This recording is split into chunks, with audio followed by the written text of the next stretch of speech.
Сәлеметсіздер ме, құрметті білім алушылар. Бүгін біз қазіргі заманғы қазақ тілі негіздері пәнінен дәріс оқимын. Менің аты жөнім Ерназарова Гүлбаршын Шаршыбекқызы.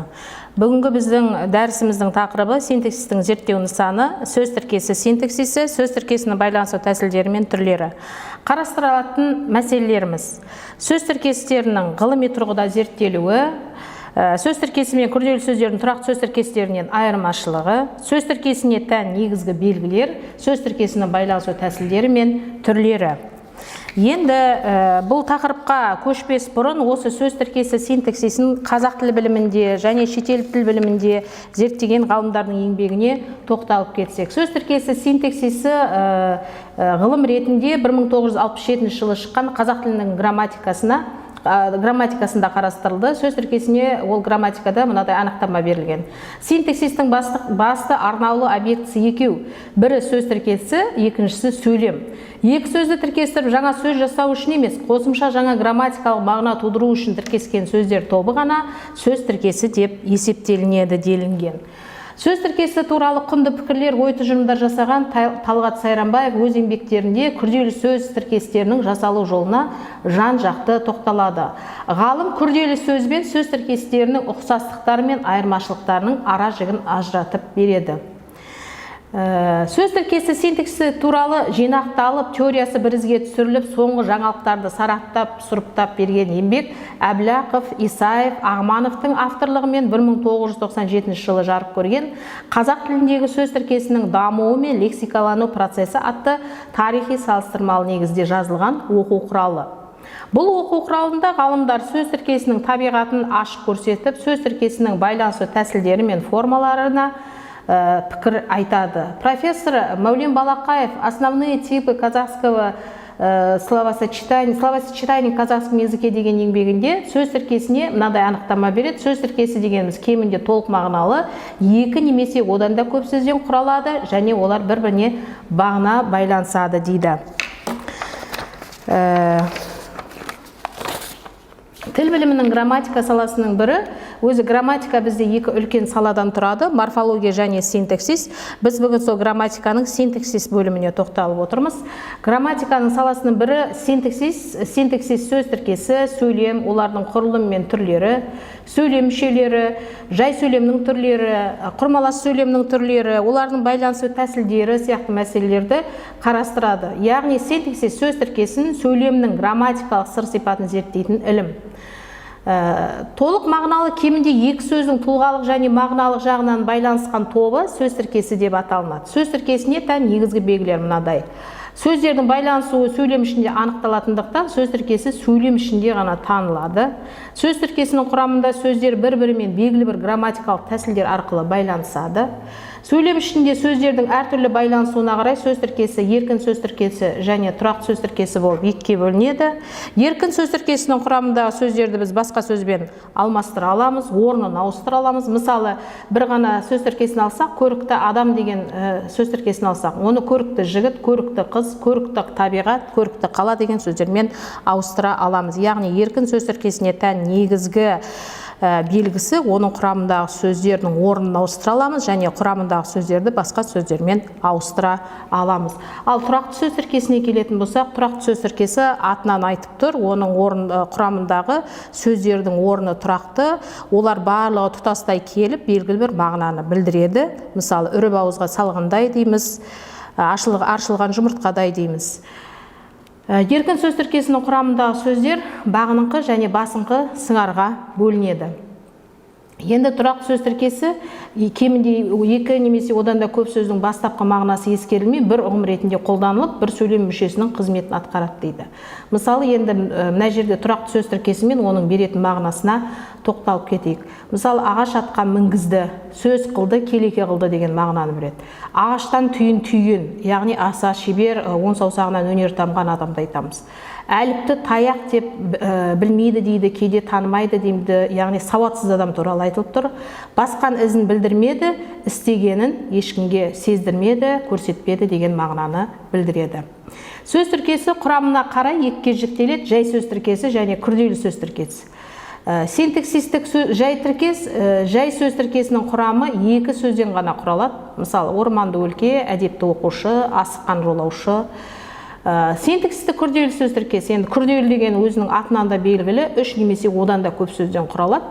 Мысалы, әдепті оқушының мінезі, орманды өлкені аралау, асыққан жолаушыға жол көрсету, кездескен екі достың әңгімесі.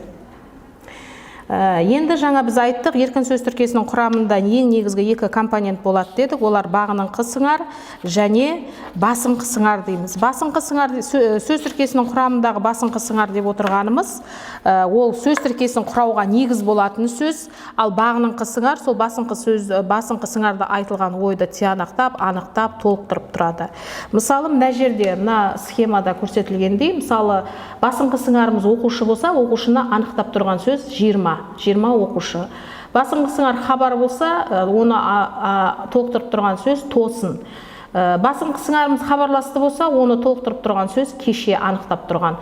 Ал 13 десек, бұл жерде саны, яғни ол сөзді анықтап тұр. Яғни бізде мына жерде басыңқы сыңар қазақ тілінде, орыс тіліндегідей емес, орыс тілінде басыңқы сыңар бірінші орында келеді, ал бағыныңқы сыңар соны анықтап толықтырып екінші жолда келеді. Ал бізде қазақ тіліне тән ерекшелігі, басыңқы сыңар екінші орында келеді, ал оны анықтап тұратын бағыныңқы сыңар бірінші орында тұрады.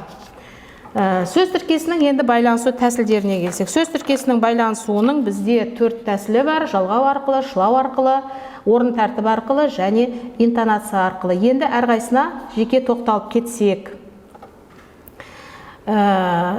сөздердің септік, жіктік, тәуелдік жалғаулары арқылы байланысуы бізде жалғау арқылы байланысу деп аталынады. Енді бізде білеміз, қазақ тілінде 4 жалғау бар: көптік, септік, жіктік, тәуелдік. Бірақ осының ішінде көптік жалғау бұл сөз тіркесін байланыстыруға қатыспайды, тек септік, жіктік, тәуелдік жалғаулары ғана қатысады. Мысалы айтатын болсақ, достардың кеңесі. Бұл жерде достардың дегендердің ілік септігінің жалғауы. Мектепке келу, ке дегеніміз бұл жерде бар септігінің жалғауы. Ата-ананы құрметтеу дегендегі ны жалғауы, бұл табыс септігінің жалғауы. Яғни қай сөз тіркесіне қарасақ та бағыныңқы сыңарда міндетті түрде жалғау жалғанып тұр. Және оның мына жерде қай тәсілмен байланысып тұрғанын анықтау үшін біз ең міндетті түрде мына жерде бағыныңқы сыңарға қараймыз. Яғни бағыныңқы сыңарға жалғанған қосымшаға қарай анықтап, біз оның жалғау арқылы, интонация арқылы, шылау арқылы, яғни қай тәсілмен байланысып тұрғанын анықтай аламыз. Келесі байланысу шылау арқылы байланысу. Шылау арқылы байланысу, яғни екі сөз тіркесінің белгілі бір шылау арқылы байланысуы. Мысалы, досым үшін ұялдым, күн сайын жаттықты, ата-анасымен бірге барды, сабақтан кейін дайындалды, гүл мен жапырақ, қалам және қарындаш, яғни ыңғайлас жалғаулығы, септеулік шылау, демеулік шылау арқылы байланысып тұрған шылау арқылы байланысудың түрі. Келесі байланысу орын тәртібі арқылы байланысу дейміз. Енді өзінің атынан да белгілі, орын тәртібі арқылы сөздер байланысқанда олардың орны қатаң сақтаулы болады және араларында ешқандай жалғау да, шылау да болмайды. Мысалы, ашық мінез, жапырақты ағаш, өнегелі өмір, берілген тапсырма, жылы жаңбыр және тағы басқа. Сөздер интонация арқылы байланысады дейміз. Көбінесе біз интонация арқылы байланысуда бастауыш пен баяндауыштың арасындағы байланысты біз интонация арқылы байланысуға жатқызамыз. Мысалы, Абай ақын, бұл жерде Абайымыз бастауыш, ақынымыз баяндауыш. Сәбит жазушы, Сәбит бастауыш, жазушымыз баяндауыш болып тұр. Яғни интонация арқылы байланысқанда араларына міндетті түрде сызықша немесе дефис қойылады. Сөз тіркесінің байланысу біз тәсілдерін айтып өттік, яғни 4 тәсіліне жаңа тоқтадық: жалғау арқылы, шылау арқылы, орын тәртібі арқылы және интонация арқылы. Енді сөз тіркестерінің байланысуының түрлері бар. Бізде байланысуының 5 түрі бар.